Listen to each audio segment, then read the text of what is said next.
All right, so we're going to do linebacker. And again, we were bathing in linebackers in 2021. Should we start with Sam linebacker? Yeah, right. No. I mean, it's a Bullet, it's a Sam. What is it? So the four guys that we projected for 2023, projected starters, Cody Simon at middle linebacker and Gabe Powers at will, with CJ Hicks and Reed Carrico as the backups. And that is not where we are right now. Because Nathan, you mentioned this. We didn't mention the name Steel Chambers in the linebacker discussion at all in 2021 because he wasn't a linebacker then. You know who we didn't mention once? Tommy Eichenberg. We didn't say he was a linebacker the whole time. We didn't say his name. We thought that this group was going to be Cody Simon as the number 75 overall recruit in the class of 2020. Reed Carrico is number 87 overall recruit in the class of 2021. And the class of 2022, CJ Hicks is 7 and Gabe Powers is 103. Nathan was like, I don't know, there's like an abundance of linebackers. And now it's like they're all blocked. But I guess in a good way. But this is an interesting conversation to me because it goes back to one of the fundamental conversations that fans are always interested in and we like to talk about, which is, when do you let a young guy get past a good old guy to maybe play a great young guy? But your depth chart right now, Nathan, is anybody could do it because it's the same depth chart we had in 2022, which is Tommy Eichenberg and Steel Chambers as your starting linebackers, right? That's what I go with for now. I think it is very open to someone like CJ Hicks coming in and imposing himself and stealing a job, no pun intended. But at this point, you have to give some respect, certainly to Tommy Eichenberg, but I think also to Steel Chambers, who would be going into his third year as a starter and has performed really well for this defense. And, we saw it against, Georgia getting the interception. I mean, this is the guy who has grown into that spot. It makes sense that we didn't project Tommy Eichenberg, frankly, as a starter back then. Cody Simon ended up starting the 2021 season over actually, no, I take that back. Tommy Eichenberg started that year, the first game, but Cody Simon came and took that job away from him eventually. And at the time, it looked like that was kind of proving us right. I mean, you had 4 top 100 prospects, including some guys that ranked really high, and in Hicks especially. And I think it makes sense that, Eichenberg hadn't shown himself yet to be what he is, but he's the one that was the most helped, obviously, by anybody in this defense of Jim Knowles coming in and really unleashing him as a player. So while all those guys are still around, Simon, Carrico, Hicks, you still got Gabe Powers, who I don't think have on my list. They're going really deep now in highly ranked linebackers, but I don't know how you put anybody ahead of Tommy Eichenberg. And if someone takes Steel Chambers' job, they're going to have to come take it. And Steel Chambers isn't going to be that nice about it, I don't think. So that's good news, really, for this linebacker core. I mean, you can go back to 2021, and as much as we looked ahead to 2023 with optimism, the 2021 situation with linebackers was not great.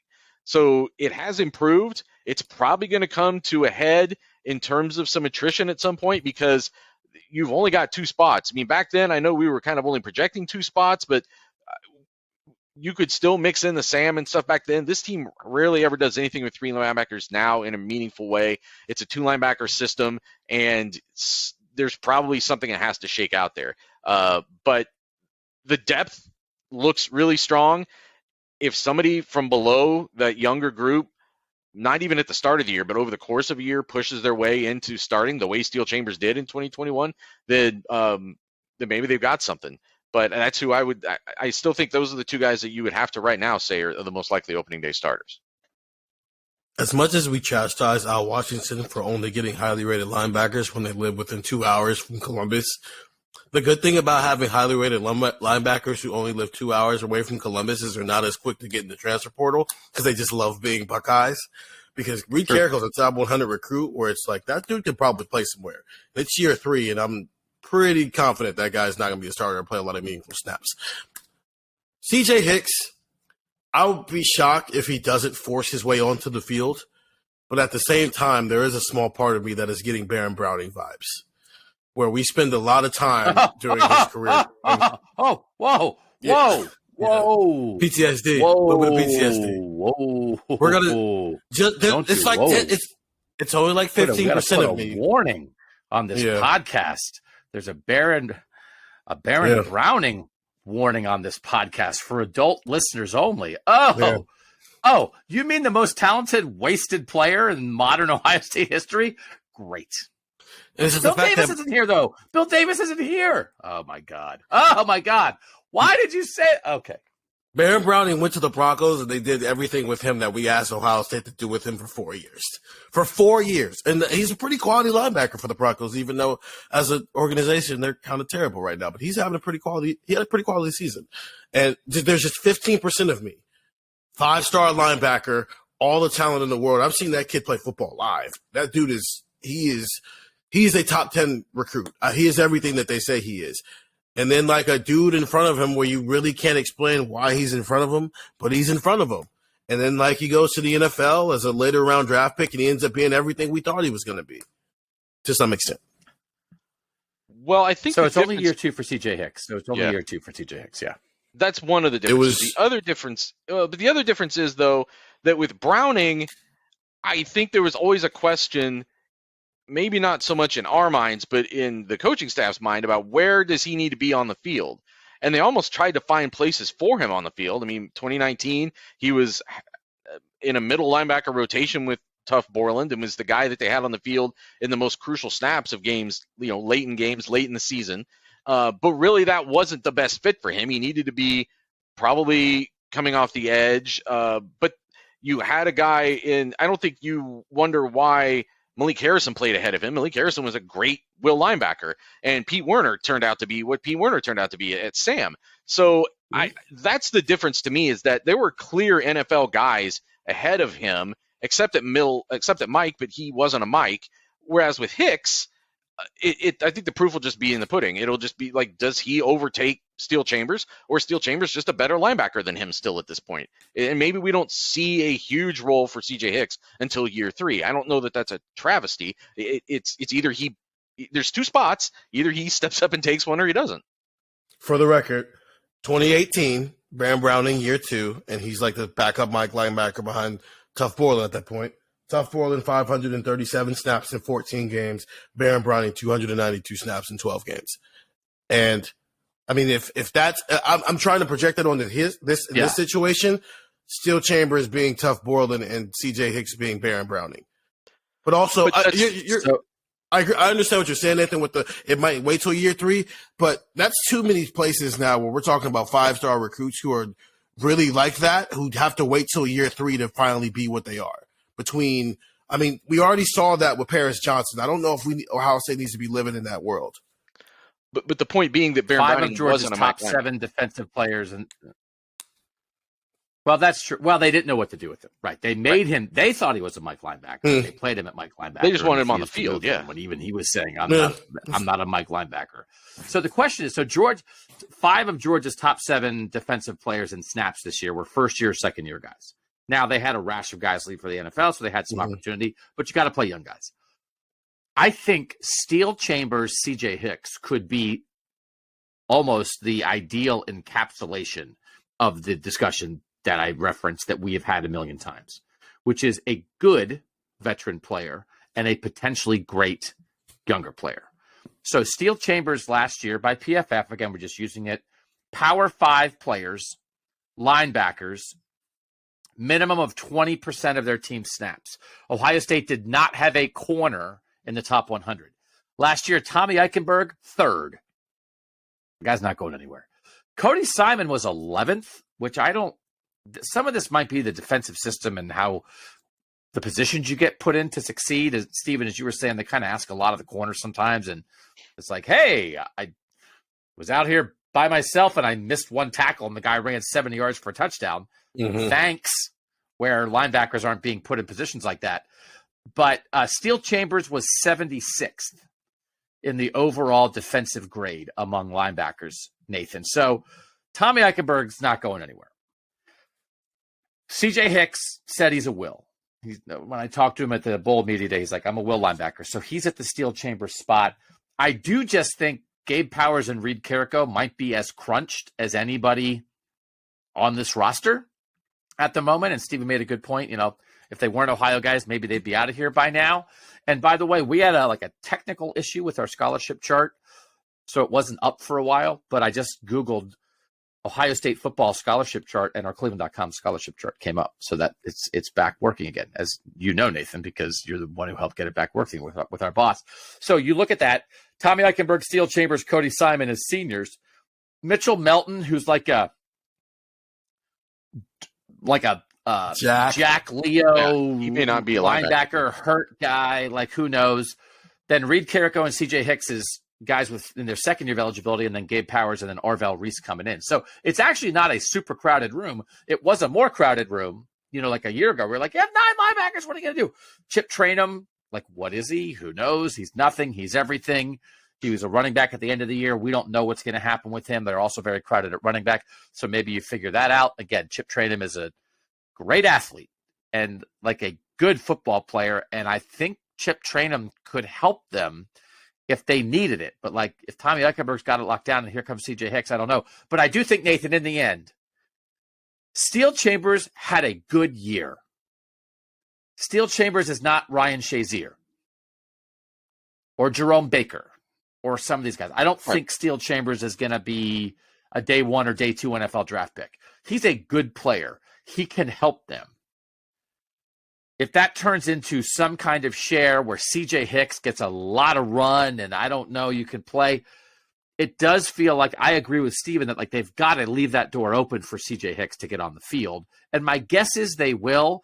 But Nathan, I'm super curious to see what this looks like in the spring, especially again, CJ Hicks hurt his knee in the Michigan game. He's okay. He was in a brace for a little bit. He's going to be back. It's not going to be something that's going to affect him in spring football or anything. So he'll be in that fight, but you have to leave room for young guys to play early, or you're not going to be what you're going to be when Georgia's winning the national championship with 5 of their 7 most reliable defensive players as first or second year guys. Yeah, and Hicks was already back practicing by the Peach Bowl. I can't remember if he played on specials in the Peach Bowl or not, but he was back practicing. The Chambers thing, I mean, you said number 76, and that wasn't just among linebackers, right? That was among all defensive players? No. It's 76 among linebackers. Okay, just among Power 5 linebackers that played at least 20% of their team snaps. So that's 65 teams. Yeah. So he's 76th. So he's clearly a starter-worthy linebacker, but Tommy Eichenberg was 3rd. So that's just the difference of, I think, what we're talking about there, which people know. I just want to make sure I was hearing that correctly. And listen, we saw a little bit last year. There was a time when Chambers and Cody Simon were splitting time, where Simon was like the 1B. He was the clear backup, but he was playing early in games. He was playing real snaps with the game on the line. And then they kind of faded back away from that. And he became more of a 3rd guy, and Chambers just locked that spot. He was kind of like, nah, I got this, and kept it to himself. And maybe he does that again, but I would think if that is all we see from CJ Hicks this second year, I don't necessarily think that is a bad thing, as long as you're also still getting another rise in play from Steele Chambers. Because remember, number 76 player in the country, but still only 2 years into his linebacker life, and now has a whole nother year to build. That's why he said he came back, was that he thought he still had a lot more growth as a linebacker going into this last year, what it'll be for him. So if his play elevates, and you're also still getting the special traits of CJ Hicks for some mix per game, I think that still makes this defense better. I don't think it necessarily means something got lost in the shuffle, and then CJ Hicks is there very poised to be the man in that next year. So this is just the reality of guys sticking around, which is why it's great when guys stick around. Everybody makes their own individual decision. But you look at Ohio State's recruiting class from the class of 2019. It only had 17 players in it. But is that right? Yeah. There are only 4 guys left from that class who are coming back as 5th-year guys. One of them's Cade Stover, who they super duper need. And it's very good for them that he stayed at tight end. One of them's Enoch Vamahi, who is going to be in a fight on the offensive line where they need guys. And the other two are Steel Chambers and Tommy Eichenberg. So sort of as we were thinking about the end of the season, I didn't 1,000% assume they'd both be back. And it's one of those things, Stephen, where you don't want to be unappreciative of very good players, especially the way Tommy Eichenberg is second-team All-American. But not all starters come back for year 5. And CJ Hicks is like, and Gabe Powers and Reed Carrick are like, okay, well, Tommy Eichenberg and Steel Chambers have been kind of around for a long time now.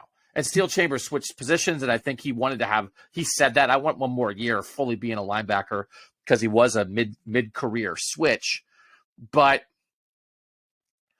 if one of them had left, or even if both of them had left, I don't know that I'd think their linebacker room was in disarray. I think Chip Trayanum comes back into the picture in a bigger way if they had both left. But if you said, okay, somebody left, well, CJ Hicks or Gabe Powers or Reed Carrico or Chip Trayanum, somebody that we haven't seen, who there might be I think there's upside with all those guys, Stephen, that we just haven't seen yet. And it's not to be unappreciative of very good football players, but I also get antsy when upside is blocked. And that's, I think, where a lot of people are right now is you want to make sure CJ Hicks has a chance, and you don't want Reed Carrico and Gabe Powers to get out of here without ever really getting an opportunity to really show what they're about, because Steel Chambers and Tommy Eichenberg locked these jobs down for 3 years, right?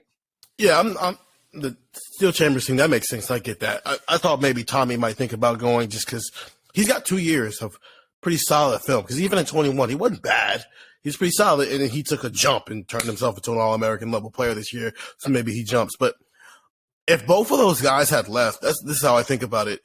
I think where I think the floor of this linebacker room is going to be this year with them here would be the exact same next year, just with maybe a little bit more upside, because I think CJ Hicks is maybe a dude. And then there's just some untapped potential there with Reed Carrico and Gabe Powers as well, especially Reed Carrico, because this is year 3. Year 4 for no, year 3. He's 21. Year 3 for him. So maybe I would just, from that step, I would think at worst it's as good as it was last year. At best, CJ Hicks is a dog, and you get 2 years of that. While Reed Carrico he just kind of shores up that Mike linebacker spot, because I know you talked to him last spring, and he was repping that Sam linebacker, which didn't really even happen. The guys who were actually working at Sam linebacker didn't matter, because when they needed a third linebacker on the field, it was Cody Simon, and when they needed a fourth, it was Palier Neotote. So even him repping at that Sam linebacker spot, I don't know how much that means, because I would assume if they need a third linebacker again this year, it's going to be Cody Simon. Yeah. And again, I'm not being unappreciative of Tommy Eichenberg, who was one of the 5 best linebackers in college football this year. So he's a really good player. And it's the one thing is, I do think the one thing that's different about the Tough Borland, Baron Browning situation and Steel Chambers, CJ Hicks, is that Mike linebacker is the quarterback of the defense. And they always talked about that as Tough Borland is the guy who gets everybody in the right place. And the Will linebacker doesn't have that responsibility. So Tommy Eichenberg is going to get everybody lined up. And so then the Will, it can kind of, Nathan, I think, be about who's making the most tackles, who's dragging down running backs, who's covering tight ends, who's getting after the quarterback, who's playing well in space. There's not that added layer that can perhaps keep a more talented player behind a guy who's more of a leader, right? So not to be unappreciative of Steel Chambers, but again, it's just one of those things.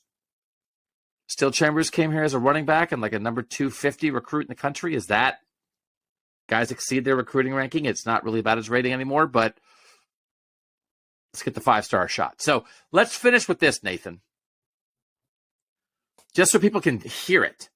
And you can go read it. You wrote these posts last week at cleveland.com. If people want to reference them as we're doing this, you can go read them, the offensive depth chart and the defensive depth chart. Just read the starters, Nathan, who you think right now will be the 11 defensive starters for Ohio State. This would be the 11 defensive starters for opening night or opening day. We don't know yet whether it's day or night at Indiana on September 2nd or whatever it is. The ends would be JT Tuimoloau and Jack Sawyer. The defensive tackles would be Mike Hall Jr. and Ty Hamilton. The linebackers would be Steel Chambers and Tommy Eichenberg. The corners, Jordan Hancock and Denzel Burke. nickel safety Jahad Carter, bandit safety Sonny Styles, adjuster safety Lathan Ransom. Is that a national championship defense? Is that a defense for the greatest college football team of all time? There are pieces there, Stephen. 1 through 11, I didn't hear that and think, boom, watch out, Georgia.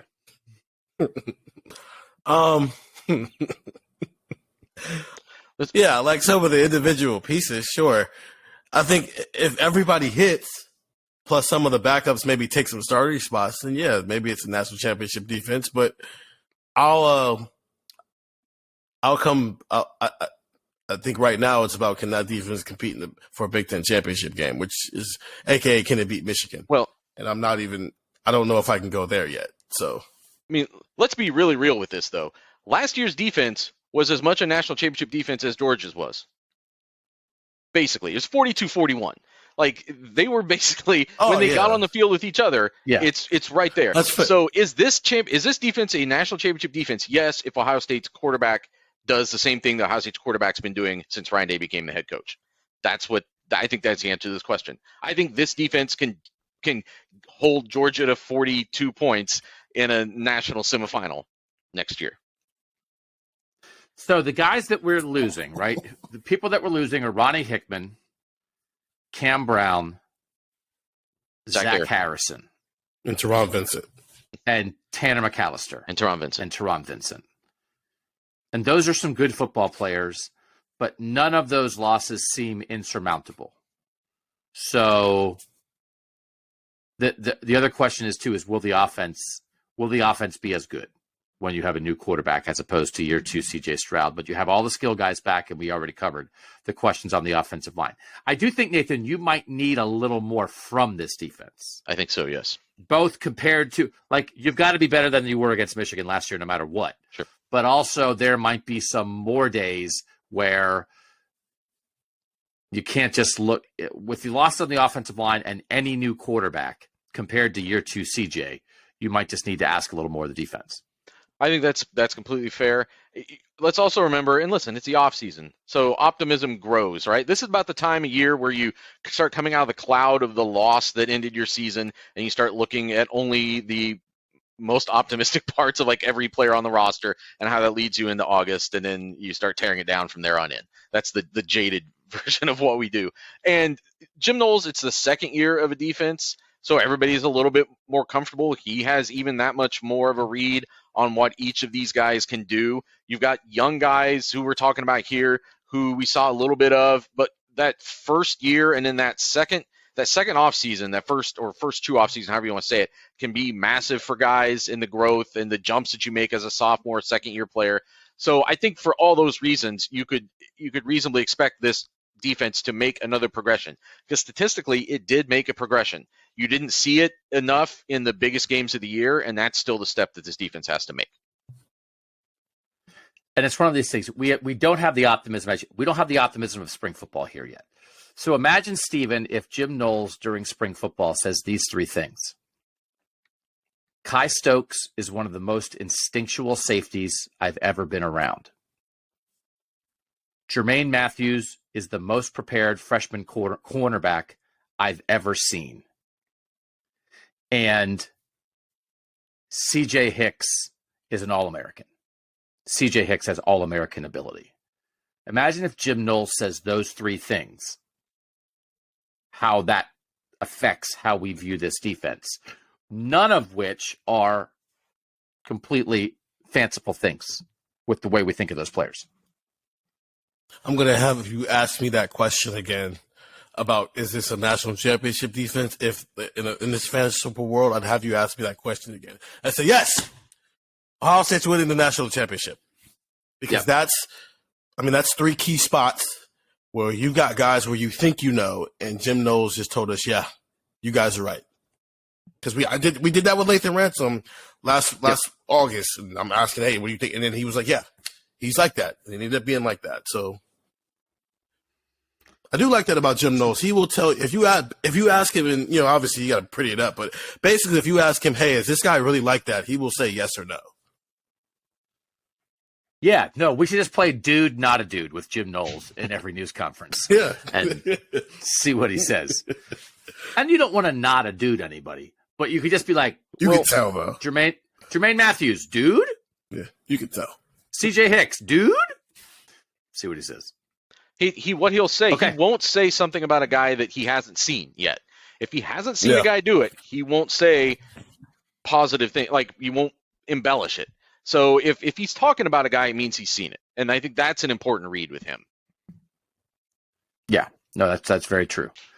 You learn. You're around people, you learn a little bit. So we're learning about how Jim Knowles operates. And by the way, big year 2 for Jim Knowles, right? Like, improved, needs to improve again.